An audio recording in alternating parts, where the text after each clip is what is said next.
Hello mga kabahay! Ito ay project natin dito sa Cavite. Ito ay may lot area na 100 square meters. Tara, samahan tayo ni Sir Con sa pag-house tour. Modern contemporary ang ating design. Dito sa right side ay kaya ang dalawang parking or any outdoor activity na pwede gawin ni owner. And i-assist din tayo ni Engineer Vera na nag-spearhead sa pag-manage ng project na ito. So tara, pasok tayo. Siyempre, solid door.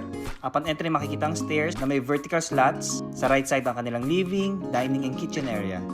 Gandang-ganda ko sa kitchen nila client dahil sa kanilang color combination. May service area tayo dito sa left side ng ating kitchen at storage sa ilalim ng ating stairs. Glossy na 60 by 60 ang ating tiles. Toilet and bath naman adjacent sa stairs natin. And tara, lipat na tayo sa ating second floor. Wood handrails, solid wood planks, at tubular steel railings ang ginamit natin para sa stairs nito. Napansin nyo kanina, no?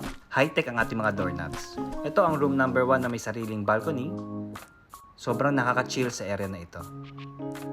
Meron din ito sariling toilet and bath. Ganda, no? So tara mga kabahay, lipat naman tayo sa kabilang space.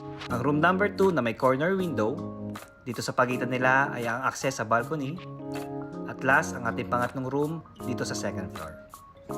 So ayan mga kabahay, 100 square meters na lot area and 139 square meters floor area. May maayos na parking, open plan na living, dining, kitchen, at 3 magandang bedrooms na may balcony sa second floor. Thank you for watching kabahay!